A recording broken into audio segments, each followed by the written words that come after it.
You already know your phone is a problem. You don't need a study to tell you that. You don't need another app to block it. You don't need more guilt about screen time. You feel it every day.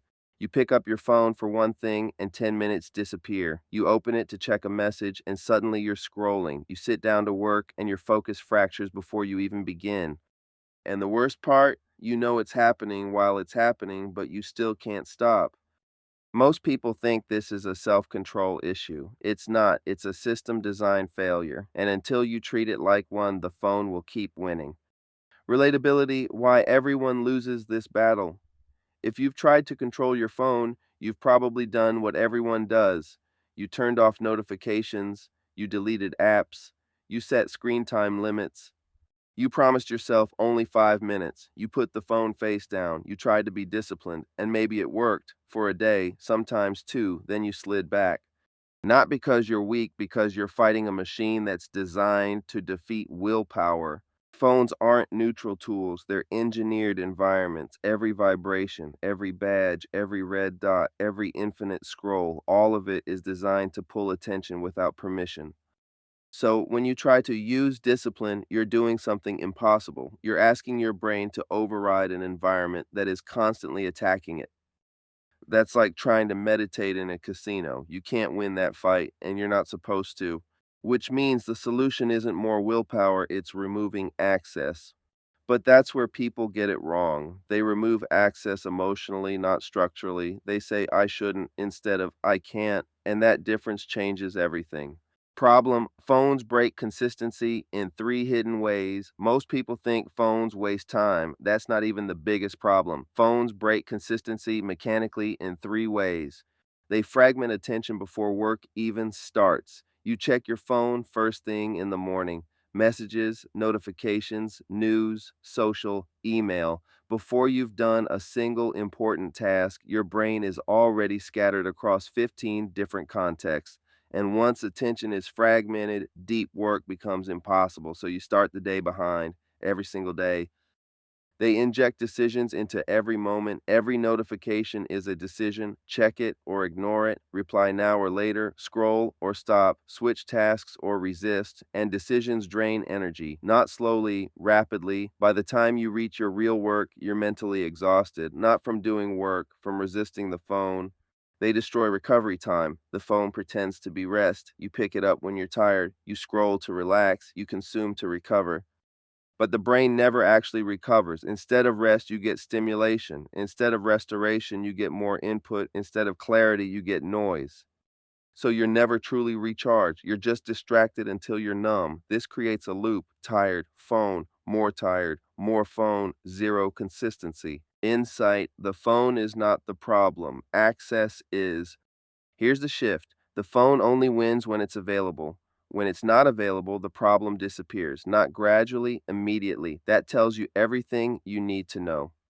If discipline were the issue, removal wouldn't work, but it does, which means the solution isn't behavioral, it's architectural.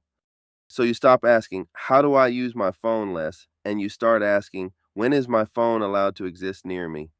That's a system question, and system questions have permanent answers. Result: the phone control architecture installation manual. This is the part where people expect tricks. There are none. There is only restriction, placement, and rules.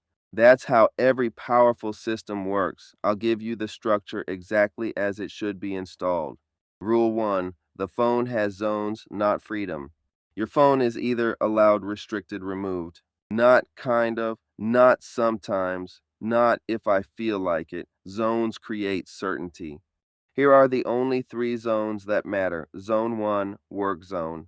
When you're creating, building, writing, studying, or executing, phone is out of the room. Not silent, not face down, not in your pocket, gone.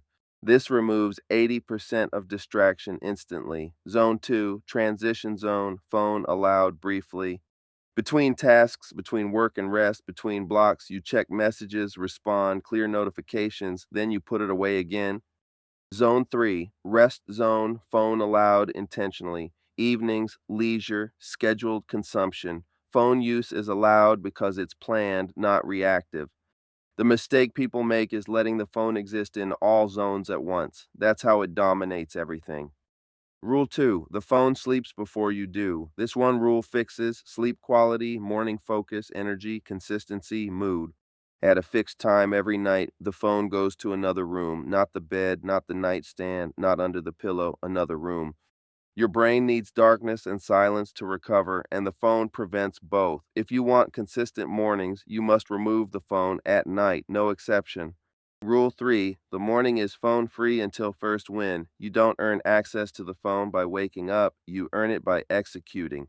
One completed action before the phone enters your hand. This retrains your brain to associate progress with relief, not consumption. It's one of the fastest consistency accelerators you can install. Every notification is a demand, and most demands are irrelevant, so you decide in advance who is allowed to interrupt you.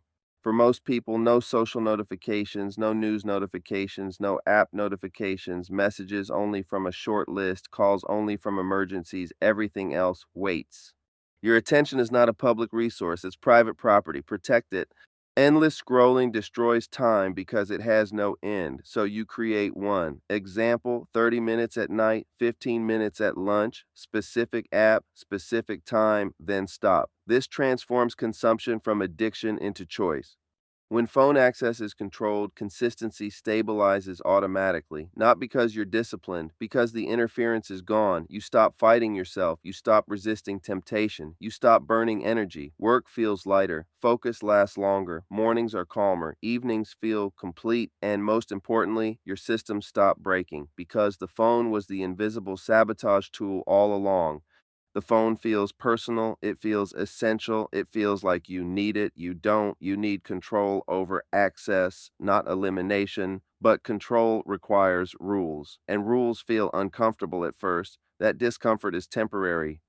The clarity is permanent. This is exactly why the consistency reset exists.